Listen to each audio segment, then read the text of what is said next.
আল্লাহ নবী বলতেন, আল্লাহ আপনি সমস্ত নবীদের একটা করে স্পেশাল দোয়া দিয়েছেন, একটা করে কবুলিয়ত খাস দোয়া দিয়েছিলেন। সমস্ত নবীরা উম্মতের জন্য দোয়াটা করে নিয়েছেন, সমস্ত নবীরা উম্মতের জন্য দোয়াটা চেয়ে নিয়েছেন। আল্লাহ পাক আমি হাবিব উম্মতের জন্য দোয়াটা চাইব না, আমার প্রয়োজন পড়ে যাবে ময়দানে মাশারে কঠিন দিনে, যেদিনে উম্মত পেরেশান হয়ে যাবে, যেদিনে উম্মত নাজাহাল হয়ে যাবে, নফসি নফসি নফসি করে তামাম হাসর ছুটে যাবে, সকল মানুষের মুখে নফসি নফসি আওয়াজ চলে আসবে। আমি রাসূলুল্লাহ ওই দিনে আমার উম্মতের কথাটা ভেবে ওই যে খাস দোয়াটা রেখে দিয়েছিলাম ময়দানে মাশারে উম্মতেরই জন্য চেয়ে নেব। আরে বলেন না সুবহানাল্লাহ। ও মুরব্বিয়ান ক্যামেরা, কোন নবীর আলোচনা মাহফিলে বসেছেন? আল্লাহ নবী প্যারা নবী, আমার আপনার জবান দিয়ে কত লফজ বেরিয়ে যায় যেটা রাসূলের সাথে গুস্তাখি হয়ে যায়, নবীর সাথে বেয়াদবি হয়ে যায়। আয়াতে কারিমা আল্লাহ কোট করে দিয়েছেন, ইয়া আইয়ুহাল্লাযীনা আমানু লা তারফাউ আসওয়াতাকুম ফাওকা সাওতিন নবী। হে ঈমানদারেরা, আমি আল্লাহ ঘোষণা করে দিলাম তোদের আওয়াজটা যেন রাসূলুল্লাহর আওয়াজের উপরে না হয়ে যায়, আওয়াজটা যেন নবীর উপরে না হয়ে যায়। ওটা যে খাস, ওটা একটা যে নাজিল যখন হয়েছিল একটা বিষয়কে কেন্দ্র করে, কিন্তু আল্লাহ রসুলের মাজার শরীফের উপরে সোনালী অক্ষরে সৌদি গভর্নমেন্ট লিখে দিয়েছে এই আয়াতে কারিমাটাই যত হাজি যত পৃথিবীর মানুষ ওখানে যাচ্ছেন না, আওয়াজটা যেন রাসূলুল্লাহর আওয়াজের উপরে না হয়ে যায়। আনতাহবাত আমালুকুম, তোর আমলগুলো নষ্ট হয়ে যাবে। কেমন ভাবে নষ্ট হবে? এমন ভাবে নষ্ট হয়ে যাবে যেটা কল্পনা করা যাবে না। ও বুঝতেই পারছে না যে আমল নষ্ট হয়ে গেল।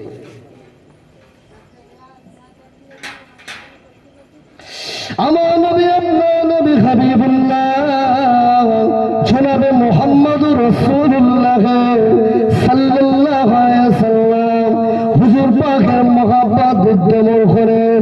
ছোট্ট কথা যদি আমি আপনাদেরকে বলি, আল্লাহ নবীর কাছে মদিনার একটা মহিলা হাজির হয়ে গেছে, আমার নবীকে সালাম দেন। আল্লাহ নবীর কাছে একটা চাদর নিয়ে দিয়েছেন, ইয়া রাসূলুল্লাহ হাবিবাল্লাহ হুজুর এই চাদরটা আমি আপনার জন্য হাদিয়া স্বরূপ এনেছি। ওই বুরদা মানে ভরা চাদর, ওই চাদরটা হলো ঝালনযুক্ত চাদর। আল্লাহ নবী নিয়ে খুশি হয়ে গেছে। আল্লাহ নবী হুজরাতে চলে গেলেন, হুজরা ভিতর থেকে চাদরটাকে ইজার হিসাবে পরিধান করেছে। আল্লাহ নবী বাইরে এসেছে, একজন সাহাবী ওই চাদরটা দেখে বলেন, ইয়া রাসূলুল্লাহ হাবিবাল্লাহ এই চাদরটা আমার বড় পছন্দ হয়ে গেছে। আল্লাহ নবী চাদরটা যদি আমাকে দিতেন, আর পৃথিবীর জমিনে তিনি যে আমার সাল্লাকা ইল্লা রাহমাতাল লিল আলামিন, তিনি যে দেন নবী, এমন দিন হয় নাই নবীর কাছে চা হয়েছে তিনি দেয় নাই। আল্লাহ নবী আবার হুজরাতে গেলেন, ওই চাদরটাকে খুলে সাহাবী হুজুরকে দিলেন।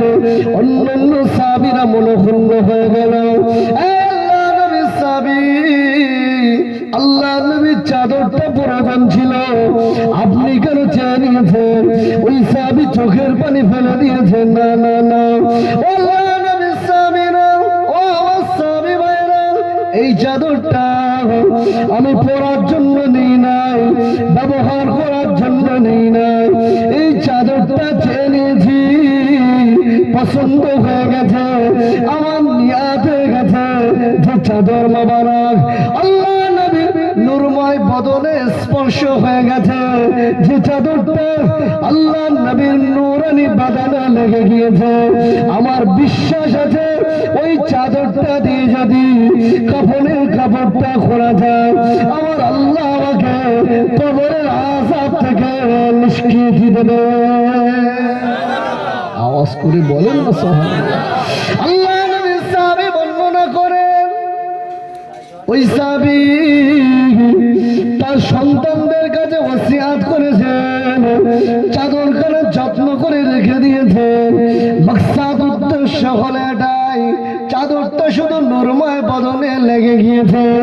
আল্লাহ নবীর ওই সাহাবী চাদরখানা ছেলেদের কাছে ওসিয়াত করলেন, আমার ইন্তেকালে পরে ওই রাসূলুল্লাহর নূরানি বদনে লেগে যাওয়া চাদরটা দিয়ে আমার কাপড়ের ব্যবস্থা করে দেবে। একজন সাহাবী বর্ণনা করছেন, আমি দেখেছি ইন্তেকালে পরে সন্তানেরা রাসূলুল্লাহর ওই নেওয়া চাদরটা দিয়েই কাপড়ের কাপড় করে দিয়েছেন। সুবহানাল্লাহ। উদ্দেশ্য কি একটাই, শুধু চাদরটা রাসূলুল্লাহর নূরানি বদনে লেগে গেছে, এই মাকসাদ। আমার বিশ্বাস এই চাদরের বাবরকতে আল্লাহ কবরের আযাব মাফ করে দেবেন। সুবহানাল্লাহ। আপনারা শুনেছেন, আমি যদি আর একটু খুলে আপনাদেরকে বলি, একজন তাবিঈর নাম বলি, নাম হলো ইবনে সিরিন রাহিমাহুল্লাহ।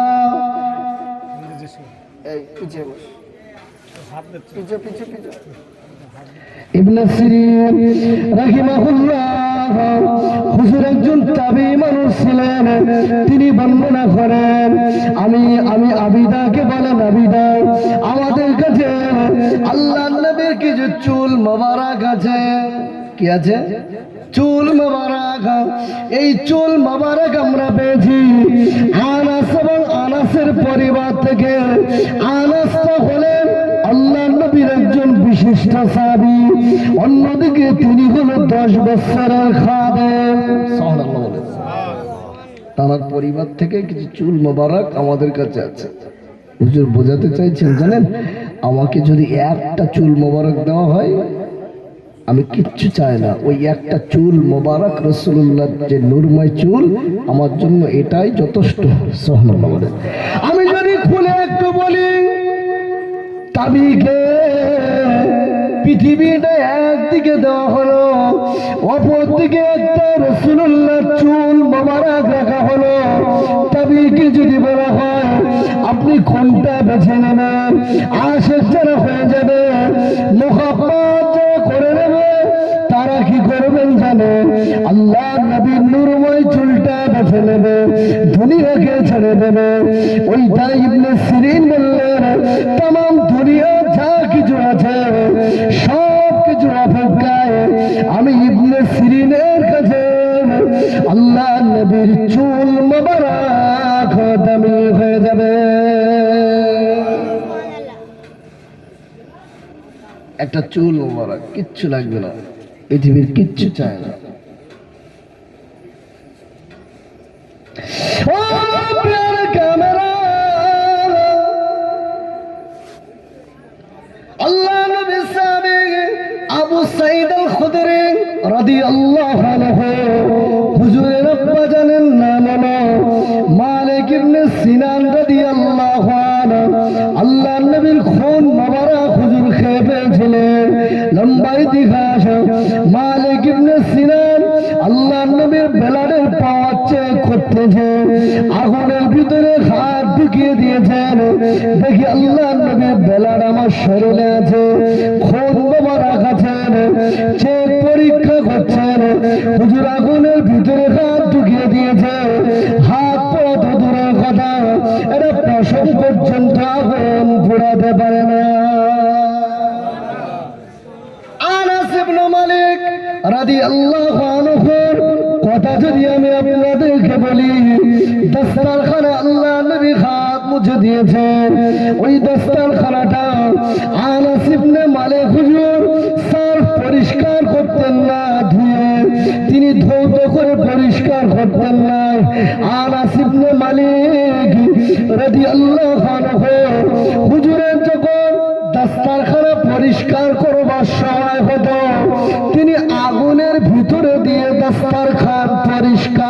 করতে বদৌলত রাসূলুল্লাহ হাত মুছেছে। ওই দস্তারখানা আর পানি দিয়ে মোছার প্রয়োজন নেই, আগুনে দিচ্ছে, আগুনও কাপড় পুরাতে পারে নাই, কারণ নূর নবী মুহাম্মদ সাল্লাল্লাহু আলাইহি ওয়াসাল্লামের হাতের স্পর্শ হয়ে গেছে। সুবহানাল্লাহ। স্পর্শ দূরে গোশাপ নিয়ে রাসূলুল্লাহ সামনে দেওয়া হয়েছে। ইহুদি প্রশ্ন করে বসেছে, আপনি কি আখেরি নবী? আমার নূর নবী মুহাম্মদ সাল্লাল্লাহু আলাইহি ওয়াসাল্লাম তার হাবিব জানিয়েছেন, হ্যাঁ আমি আখেরি নবী মুহাম্মদুর রাসূলুল্লাহ সাল্লাল্লাহু আলাইহি ওয়াসাল্লাম। হুজুর পাক মৃত গোশাপকে লক্ষ্য করে শুধু বলে দিয়েছে, আমি যদি আখেরি পয়গম্বর হয়ে থাকি একবার সাক্ষ্য দিয়ে দেন, মৃত গোশাপটা আমার রাসূলুল্লাহ সাক্ষ্য দিয়েছিল জবান খুলে। মৃত গোশাপ ফেলে দিয়েছে, যেহেতু কথা বলতে পারে, গোশাপ রাসূলুল্লাহ সাক্ষ্য দিচ্ছেন উনি আখেরি নবী, ওনাকে মেনে নেন, উনি যে পথে চলছে এটাই হলো কামিয়াবির পথ। সুবহানাল্লাহ। ইতিহাস বলতে বলতে এমন ছোট ছোট ওয়াকিয়া যদি আমি আপনাদেরকে বলি, 1 তারিখে আল্লাহ নবীর সাহাবী আলী ইবনে আবি তালেব হুজুরে কোলে মাথা রেখে আল্লাহ নবী আরাম ফরমাচ্ছেন। আসরের ওয়াক্তটা পার হয়ে যায়, সূর্যটা ডুবে ডুবে ভাব হয়ে গেছে। আলী হুজুর চিন্তা করছেন, আমি আলী ইবনে আবি তালেবের আসরের নামাজটা পড়া হয় না।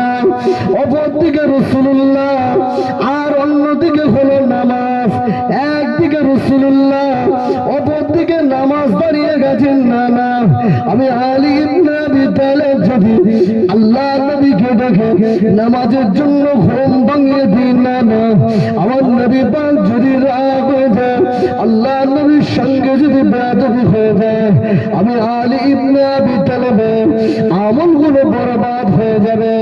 হুজুর চিন্তা করে আল্লাহ নবীর সাহাবী আলী ইবনে আবি তালেব হুজুর আল্লাহ নবীকে দেখেন না। আলী ইবনে আবি তালেব হুজুরের মনটা খারাপ হয়ে গেছে ঠিকই, কারণ নামাজটা যে ছেড়ে যাচ্ছে, আল্লাহ নবী ঘুম ভেঙে গেছে। আমার নবী বললেন, আলী কি হয়েছে বাবা, মনটা মলিন কেন? ইয়া রাসূলুল্লাহ, আসরের নামাজটা যে আমি আলীর পড়া হলো না। আমার নবী বলেছিলেন, আলী আসরের নামাজটা কি পড়তে চাও? জি হ্যাঁ ইয়া রাসূলুল্লাহ, আমি আলী আসরের নামাজটা পড়তে চাই। আল্লাহ নবী ওই দিনে ডুবন্ত সূর্যের দিকে ইশারা করে বলেছিলেন, আসমানের ডুবন্ত সূর্য, আমি মুহাম্মদুর রাসূলুল্লাহ বলি, আব্দুল্লাহর বেটা বলি, আমিনার লাল বলি, আজকে দিনে আল্লাহর হুকুমে আসরের যে ডুবন্ত সূর্যটা মাগরিবের রক্ততে পৌঁছে গেছে, মাগরিবের রক্ত থেকে আজকে দিনে আমার সাহাবী আলীর জন্য আসরের নামাজ পড়ার জন্য আজকে দিনে মাগরিবের রক্ত থেকে আসরের রক্ততে ফিরে ধরে বলেন না সুবহানাল্লাহ। তাকবীর দেন, নারায়ে তাকবীর, আওয়াজ করে বলেন নারায়ে তাকবীর।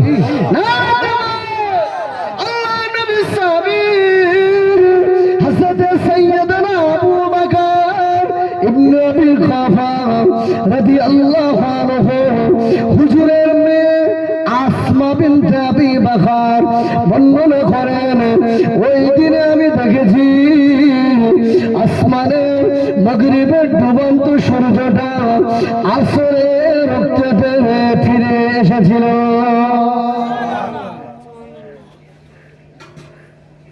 যে নবী আঙুলের ইশারা করলে আসমানের চাঁদকে আল্লাহ দ্বিখণ্ডিত করে দেয়। আল্লাহু আকবার। কত বোবা সন্তানদের নিয়ে আসছে নবীর কাছে, কথা বলতে পারে না, আমার নবী ইশারা করেছে, কথা বলেছে। সুবহানাল্লাহ। কত মানুষের মাথায় চুল নেই, রাসূলুল্লাহর হাতের ছোঁয়াতে মাথায় চুল গজিয়ে গেছে। সুবহানাল্লাহ। কত মানুষ অসুস্থ, আল্লাহর নবী থুথুমুল আলা মোবারক দিয়েছে, ব্যক্তি সুস্থ হয়ে গেছে। সুবহানাল্লাহ। আল্লাহ নবী বলছে আলী যাও ওই গাছকে যে বলো মুহাম্মদুর রাসূলুল্লাহ ডাকছে। সুবহানাল্লাহ। মন খুলে বলে ইহুদি দাঁড়িয়ে আছে, নবুয়তের সাক্ষ্য দেবে। কে দেবে? গাছকে ডেকে আলী হুজুর গেছে, এই গাছ মুহাম্মদুর রাসূলুল্লাহ ডাকছে। সুবহানাল্লাহ। গাছ নিজের জায়গা থেকে মাটি ভেদ করে আল্লাহ নবীর সামনে হাজির হয়ে গেছে। সুবহানাল্লাহ। ও নবীর মাহফিলে বসতে আমি শুধু বোঝাতে চাইছি রাসূলুল্লাহকে মানেন, নবীর সঙ্গে গোস্তাখি নাই। অজান্তে হয়ে গেছে কত কথা। আপনার লফজ নবী সম্পর্কে যখন কথা হবে তখন জবান সংযত করে কথা বলার দরকার আছে। ফিরে আসেন, ফিরে আসেন। জীবনটা সুন্নাত নববীর উপরে সাজাতে হবে। মন চাই জিন্দগি চলবে, রব চাই জিন্দগি চালাতে হবে। আপনি যদি শুধু বলেন যে মোহাম্মদ রসুল আল্লাহকে মানবো, নবীকে মানবো, এটা সম্ভব কি? এটা সম্ভব কি? কথা বলেন। লা ইলাহা ইল্লাল্লাহ মুহাম্মাদুর রাসূলুল্লাহ, এই প্রকৃত নিয়মে কি করতে হবে? মানতে হবে। আল্লাহ নবী মক্কা জমিনে এসেছেন, দেখতে পাওয়া গেল শাম সিরিয়ার রাস্তার সাথে ফাটল ধরে গেছে। 1000 বছরের জ্বালা আগুনটা দাপ করে নিভে গিয়েছে। অগ্নি উপাসকের মাথা খারাপ হয়ে গেছে, পাথরগুলো গম্বুজগুলো ভেঙে ভেঙে পড়ে গেছে। সকলে চিন্তিত হয়ে গেছে, আলোর ঝড় বেরিয়ে গেছে, তামাম পৃথিবীতে রহমতের হাওয়া বয়ে গেছে। সকলে চিন্তা করলো কি হয়ে গেল, কি হয়ে গেল, আজকে দিনে কি হলো। সকলের চিন্তাতে মাথা খারাপ। একজন ব্যক্তি এলান করে দিল, আজকে কোনো ভূমিকম্প হয় নাই, আজকে দুনিয়াতে তেমন কিছু হয় নাই। একটা জিনিস হয়ে গেছে, আর কারোর শাসন চলবে না, আর কারোর আইন চলবে না। আজকে দিনে পৃথিবীর জমিনে তাশরীফ নিয়ে এসেছে আমানাল্লাহ আলী, পৃথিবী দিয়ে এসেছে। আল্লাহ নবী এসেছে। নবী পাক বড় হলেন লম্বা কথা, আমার মূল পয়েন্ট হলো এটাই। আল্লাহ নবী শুনিয়ে দিয়েছেন লা ইলাহা ইল্লাল্লাহ মুহাম্মাদুর রাসূলুল্লাহ সাল্লাল্লাহু আলাইহি ওয়াসাল্লাম, নেই কোনো মাবুদ আল্লাহ ছাড়া। এই জায়গাটায় সমস্যা হয়ে গেছে। কি হয়ে গেছে? আমরা এত খোদার ইবাদত করি আর নেই কোনো মাবুদ আল্লাহ ছাড়া, মানে এক কথায় সব বাদ।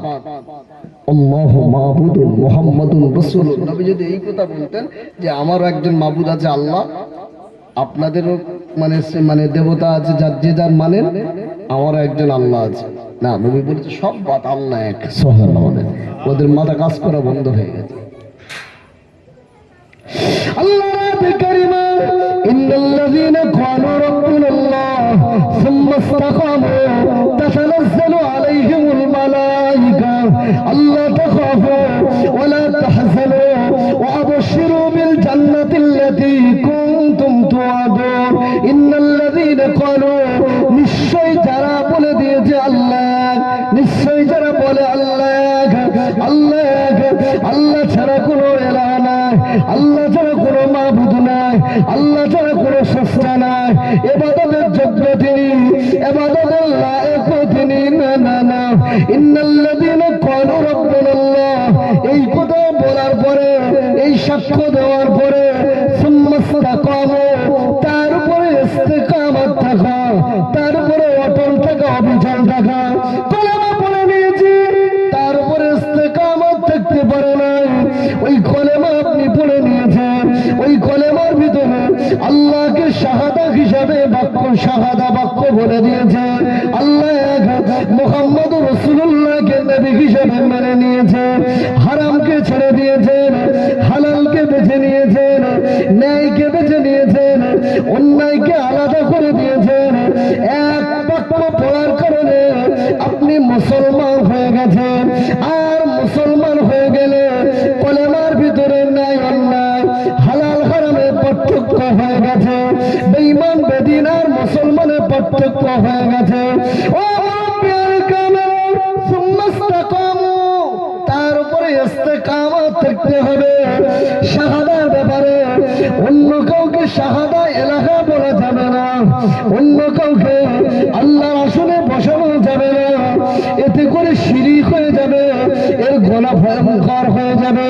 না না না, আপনি ইস্তেকামত থাকতে হবে নামাজের উপরে। এটা হলো ইসলামের মূল একটি ভিত্তি। নামাজ আপনাকে পড়তে হবে। আপনি যখন কলেমা পড়ে নিয়েছেন আল্লাহর আয়াতে কারিমা মুস্তাকামু, আপনাকে ইসলামের উপরেই ইস্তেকামত থাকতে হবে, মূল নীতির উপরে ইস্তেকামত থাকতে হবে। থাকলে কি হবে? তাতানাজ্জালু আলাইহিমুল মালায়েকা। মুফাসসিরিনগণ বিভিন্ন ভাবে তাফসীর করেছেন তাতানাজ্জালু আলাইহিমুল মালায়েকা। আমি এটাও বলতে পারি আপনার বিপদে মুসিবতে, কারণ আপনি সাক্ষ্য দিয়েছেন ইন্নাল্লাযীনা ক্বালু রাব্বুনাল্লাহ, নিশ্চয় আমার রব হলো আল্লাহ, তার উপরে ইস্তেকামত থেকে গেছে, আল্লাহর হয়ে গেছে।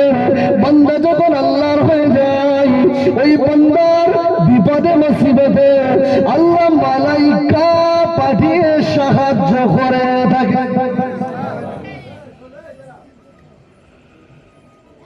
আমার মূল বক্তব্য হলো এটাই, ইস্তেকামত থাকতে হবে।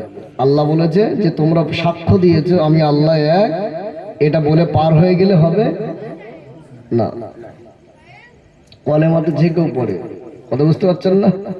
কলেমা তো যে কেউ পড়ে। কলেমা পড়তে হবে কি? ইয়াকিন, বিশ্বাস রেখে।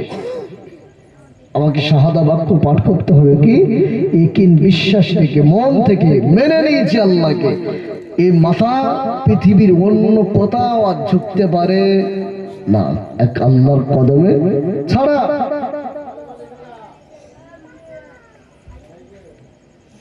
আমি এটাই টোটাল বক্তব্যের মাধ্যমে বোঝাতে চেয়েছি।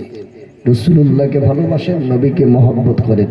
যখনই নবীর মহব্বত অন্তরে বিদ্যমান হয়ে যাবে, তখনই কি হবে?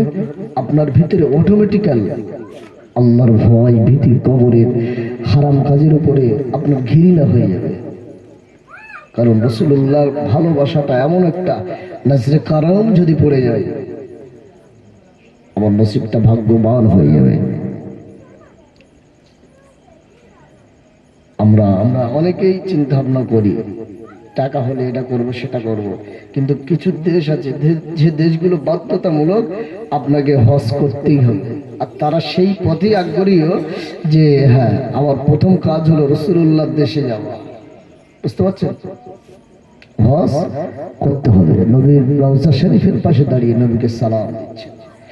আমি আপনাদের কাছে কথা বলছিলাম, আল্লাহ নবীর নামটা আল্লাহ কোথায় বাদ দিয়েছেন? না না না, আমি যদি আপনাকে বলি আল্লাহ পাক আরশে আজিমের নামটাও লিখে দিয়েছেন, লা ইলাহা ইল্লাল্লাহ পাশে সেটআপ করে দিয়েছে মুহাম্মাদুর রাসূলুল্লাহ।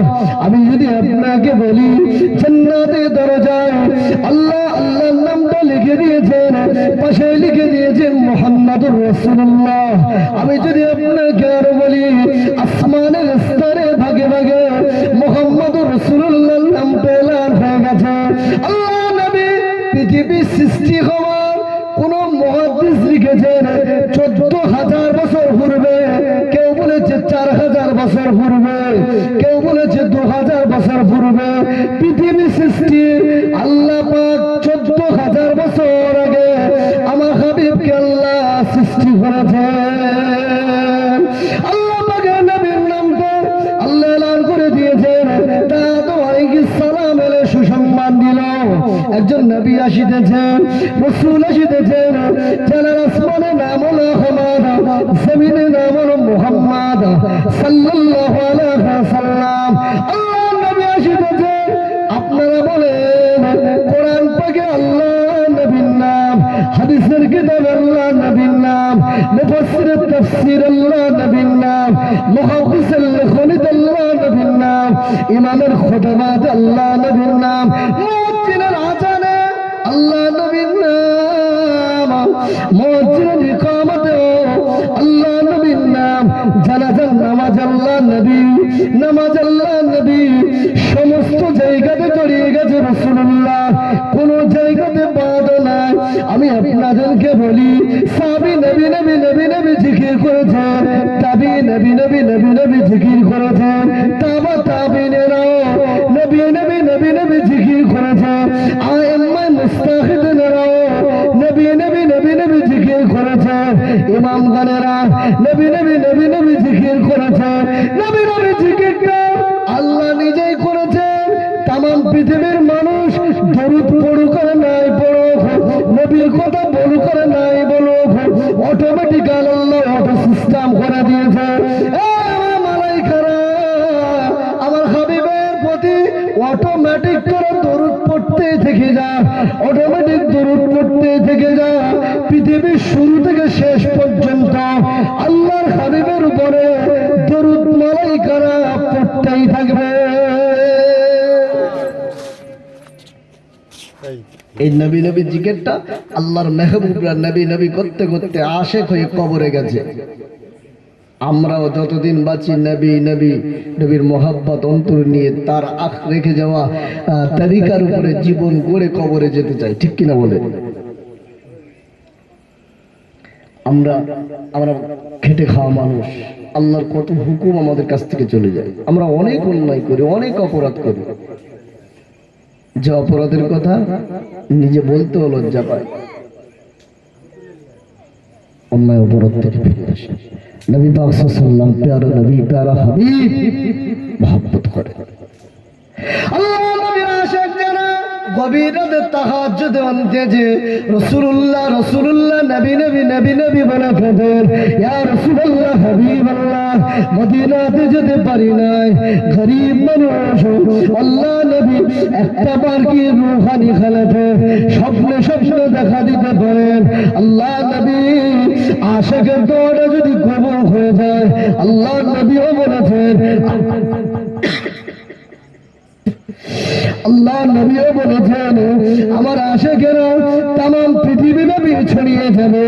আমার আশিকদের নবী নবী বলে, আমার আশিকদের প্রেম আমি রাসূলুল্লাহর অন্তরে বিদ্যমূল হয়ে গেলে, আমি নবীর মহব্বত তৈরি হয়ে গেলে, ওই ব্যক্তিকে মদিনাতে আসা লাগবে না, বড় বাড়ি হওয়া লাগবে না, বড় মেম্বার হওয়া লাগবে না, না না, গরিব ঘুরে ঘুরে থাকা ব্যক্তিটার কাছে আমি রাসূলুল্লাহ মদিনা থেকে উঠেছে রূহানি খানাতে, আমি নবী যে তাকে স্বপ্নে স্বপ্নে দেখা দিয়ে দেব। মদিনাতে যাওয়ার অর্থ নেই, আশেক হয়ে যান। আশেক হয়ে গেলে নবী সাল্লাল্লাহু আলাইহি ওয়াসাল্লাম মদিনা থেকে উঠে রূহানি খানাতে আপনাকে দেখা দেবে। আশেক জানেন কি আল্লাহ নবী কত করুণ ইতিহাস। তায়েফের মাটিতে আল্লাহ নবীকে ওরা মেরে রক্তাক্ত করে দিয়েছে। আমার নবী পাকের নূরময় বদন দিয়ে খুন করিয়ে যায়। আল্লাহ নবী তথাপিও উম্মতের কথা ভুলে যায় না। আল্লাহ নবী তথাপিও ওদের জন্য বদদুয়া করে দেয় না। এক তারিখে ওরা আল্লাহ নবীকে মারার চক্রান্ত করে দিয়েছে। আমার নবীকে মেরে দেবে, আমার নবীকে দুনিয়া থেকে বিদায় দিয়ে দেবেন না। না, আল্লাহ নবী, আল্লাহ রাসূল, তারা নবী, আল্লাহ পাক নিজেই গায়েবী মদদ দিয়ে আল্লাহ নবীকে মক্কা থেকে মদিনায় হিজরত করিয়েছিলেন। আমি যদি আপনাদেরকে আরো একটু বলি, আমার বক্তব্য থেকে খেয়াল করেন, প্যারা নবী মুহাম্মদ রাসূলুল্লাহ সাল্লাল্লাহু আলাইহি ওয়াসাল্লাম, আমার নবী পাক, আমার প্যারা নবীকে মারা চক্রান্ত করে আল্লাহ নবীকে কটু কথা বলে। আবু তালেবের কাছে ওরা বলে গেল, তোমার ভাতিজা মুহাম্মদকে কলেমা প্রচারটা বন্ধ করতে বলো, অন্যথায় আপনার বাড়ি থেকে বাইর করে দেন, আপনি তাকে আশ্রয় দেবেন না, অন্যথায় আপনি যদি আমাদের কথাটা না মেনে নেন, আমরা আপনার সঙ্গে যুদ্ধ ঘোষণা করব। আবু তালেব কথাটা শুনেছেন, আল্লাহ নবী কালেমা দাওয়াত দিয়ে ক্লান্ত শরীর নিয়ে বাড়িতে ফিরেছেন। আমার নবীকে আবু তালেব ডাক দিয়েছে, ভাতিজা মুহাম্মদ সাল্লাল্লাহু আলাইহি ওয়াসাল্লাম, ভাতিজা এখানে এসে বল। আমাকে ওরা হুঁশিয়ারি দিয়ে গেছে, আমি আপনাকে যদি কলেমা বন্ধ করতে না পারি প্রচারটা, আর যদি আপনাকে আমার বাড়িতে স্থান দিই বাবা, ওরা আমার সঙ্গে যুদ্ধ ঘোষণা করবে। আমি বৃদ্ধা হয়ে গেছি, বয়স হয়ে গেছি বাবা, আমি এই মোকাবেলা করতে পারবো না। আল্লাহ নবী ওই দিনে বলেছিলেন, চাচা যান আপনি কি জানেন মক্কার মানুষেরা আমি মুহাম্মদুর রাসূলুল্লাহকে কটু কথা বলে, আমাকে গালিগালাজ করে, আমাকে বড় তুচ্ছাই করে, এতিম বলে গালি দেয়। চাচা সারাদিন পরে আমি যখন আপনার কাছে এসে যাই, আপনি যখন আমাকে মুহাম্মদ বলে ডাকেন, আপনি যখন আমাকে বেটা বলে ডাকতেন, আদর করেন চাচা যান, তখনই আমি মুহাম্মদুর রাসূলুল্লাহ সারাদিনের কষ্টটা ভুলে যাই। ও চাচা যান, আপনি যে কথা বলছেন, আপনি যদি আমাকে বাড়ি থেকে বাইরে করে দেন চাচা যান, আমাকে কে বেটা বলে সান্ত্বনা দেবে? আমি মুহাম্মদের আব্বা নয়, আমি মুহাম্মদের মা নয়। চাচা যান, আমার দাদু জানকেও হারিয়ে ফেলেছি, আপনি আমার অভিভাবক, আপনি যদি বাড়ি থেকে বাইরে করে দেন চাচা যান, আমি মুহাম্মদুর রাসূলুল্লাহ কষ্ট পেয়ে যাব। তবে শর্ত হলো চাচা, যদি এটা ইমানি ব্যাপার হয়ে থাকে, কলেমা প্রচারের স্টাফ হয়ে থাকে, না না, আমি মুহাম্মদুর রাসূলুল্লাহ ঘোষণা দিলাম, আমি নবী পাক বলে দিলাম, আসমানের সূর্যটা ওদের দ্বারা জানা সম্ভব নয়, যদি ওরা আমার হাতে টেনে দেয়, আসমানের চাঁদটা ওদের দ্বারা জানা সম্ভব নয়, তথাপি ওরা যদি আসমানের চাঁদটা আমি মুহাম্মদুর রাসূলুল্লাহ কাছে টেনে দেয়, তথাপিও চাচা যান, আপনি যদি আমাকে বাড়ি থেকে বয়কট করে দেন, আপনি যদি বাড়ি থেকে আমাকে বার করে দেন চাচা যান, আমি মুহাম্মদুর রাসূলুল্লাহ তথাপিও কলেমা প্রচারটা বন্ধ করব না। জোরে বলেন না সুবহানাল্লাহ। ওই দিন আবু তালেব আল্লাহ নবীকে বুকে জড়িয়ে ধরে বললেন, ভাতিজা না না না, আমি আবু তালেব তোকে আজকে বলে দিলাম বেটা, যা যাও, যেটা ইচ্ছা যেটাই খুশি, যেটা ইচ্ছা যেটাই খুশি, আজ থেকে সেখানে কলেমা প্রচার করবি। তোকে কে কি বলে যুদ্ধের ময়দানে নামতে হবে, ওই ব্যাপারটা আমি আবু তালেব নিজেই দেখে নেব। জোরে বলেন না সুবহানাল্লাহ। আল্লাহ নবী ওই দিনে কান্না ভরা চোখে আল্লাহ নবী চাচাকে দেখে মুসকে মুসকে হেসে দিয়েছিলেন। এই যে চাচা আবু তালেব, তিনি মানতেন মুহাম্মদ রাসূলুল্লাহ নবী, তিনি জানতেন যে আমার ভাতিজা যেটা করছে এটা বাস্তব সত্য, শুধু কলেমা পড়েনি, লোকে কি বলবে তাই, গোষ্ঠীর মানুষ কি বলবে তাই। আল্লাহ নবী অনেক চেষ্টা করেন না, কলেমা পড়েননি। আল্লাহ নবী ডান কানে যে বলছে, আবু তালেব মুখটা বাঁ দিকে ঘুরিয়ে নিচ্ছে, বাঁ কানে যে নবী বলছে একবার কলেমা পড়ে নেন চাচা, চাচা, কারণ আপনি আপনার সন্তানদের চাইতে আমি মুহাম্মদকে বেশি ভালোবাসতেন, আমাকে একটা কলেমা পড়ে আল্লাহর কাছ থেকে আপনার সুপারিশ করবার ব্যাপারটা আমি বুঝে নেবো ইনশাআল্লাহ। আপনি একবার কলেমা পড়েন, মানুষ কি বলবে। আল্লাহ নবী বলেছেন, আমার চাচা আবু তালেবকে আল্লাহ জাহান্নামের সবচেয়ে কম শাস্তি দেবে, কি জাহান্নামের দুটো খড়ম জুতো আমার চাচাকে পরিয়ে দেবে, তাতেই তার মাথার ঘিন মগজগুলো টকবক করে ফুটতে থাকবে। আমি বুঝতে চাইছি এটাই কলেমা বারহাক সত্য, এটা এটা ছড়িয়ে গেছে বিশ্বব্যাপী। মুসলিম যারা, রাসূলুল্লাহর অনুসারী যারা, তারা এক কথায় সমস্ত কিছু অপেক্ষায় রাসূলুল্লাহর মহব্বত তাদের অন্তরে রাখতে পারে। দেখেন কিছু একটা রাসূলুল্লাহর সামনে কোন নাস্তিক কি বলে দিল, তামাম বিশ্বজুড়ে মুসলমানদের ভিতরে ঈমানে একটা ব্যথা ঘৃণা তার বিষয় আছে না, থাকাতে জরুরি। রাসূলুল্লাহর সামনে কেউ গুস্তাখি করে যারা আপনার অন্তরে যদি জ্বালা না করে, আপনি কি মনে হচ্ছে? মহব্বত রাখেন রাসূলুল্লাহকে, নবীকে মহব্বত রেখে। পাইলে নিরালাই গো নবী, পাইলে নিরালাই, দুই কদমে চুমু খাবো, চরণ ধুলি মাখবো গায়। পাইলে নিরালাই গো নবী, পাইলে নিরালাই, দুই কদমে চুমু খাবো, চরণ ধুলি মাখবো গায়। দয়ার নবী কত দূরে, লোহিত সাগরের তীরে, মদিনারি সোনার ঘরে, মদিনারি সোনার ঘরে আছেন তিনি সর্বদাই। পাইলে নিরালাই গো নবী, পাইলে নিরালাই, দুই কদমে চুমু খাবো, চরণ ধুলি মাখবো গায়। আল্লাহর নবী প্যারা নবী মোহাম্মদ রাসূলুল্লাহকে যারা পেয়েছেন, ইমাম মালিক 4 ইমামের এক ইমাম, তিনি মদিনায় জুতো পায়ে দিতেন না, কারণ আল্লাহর নবীর কদম মোবারক কোথায় পড়ে গেছে আমি জানি না, আমার কদমটা রাসূলুল্লাহর কদম মোবারকের উপরে পড়ে যেতে পারে, তাই তিনি জুতো পায়ে দিতেন না। 4 ইমামের একজন ইমাম, কত বড় দরজার আলেম, বুঝতে পারছেন?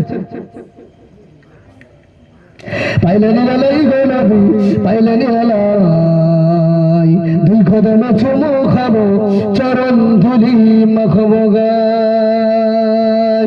দয়ার নবী কত দূরে, লোহিত সাগরের তীরে, মদিনারি সোনার ঘরে আছেন তিনি সর্বদাই। পাইলে নিরালাই গো নবী, পাইলে নিরালাই, দুই কদমে চুমু খাবো, চরণ ধুলি মাখবো গায়। উম্মতি উম্মতি বলে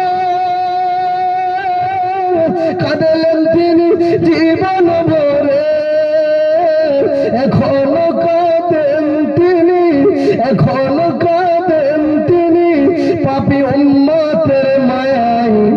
বলেন না সুবহানাল্লাহ, মন খুলে বলেন না সুবহানাল্লাহ। এখনো কাঁদেন তিনি, পাপী উম্মতের মায়ায়। পাইলে নিরালাই গো নবী, পাইলে নিরালাই, দুই কদমে চুমু খাবো, চরণ ধুলি মাখবো গায়। কান্দি আমি বাংলায় বসে, দাও গো দেখো স্বপ্নে এসে, কান্দি আমি বসে বসে আপনাকে পাওয়ার আশায়। পাইলে নিরালাই গো নবী, পাইলে নিরালাই, দুই কদমে চুমু খাবো, চরণ ধুলি মাখবো গায়। আল্লাহুম্মা সাল্লি আলা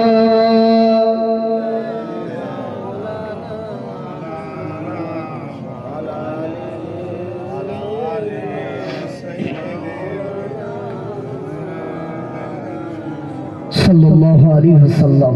আমার টোটাল বক্তৃতা দিয়ে বোঝাতে চাইছি, আমরা সব প্রতিবেশী মানুষ। আমার বাবু এসছেন আরো গুরুত্বপূর্ণ আলোচনা করবে।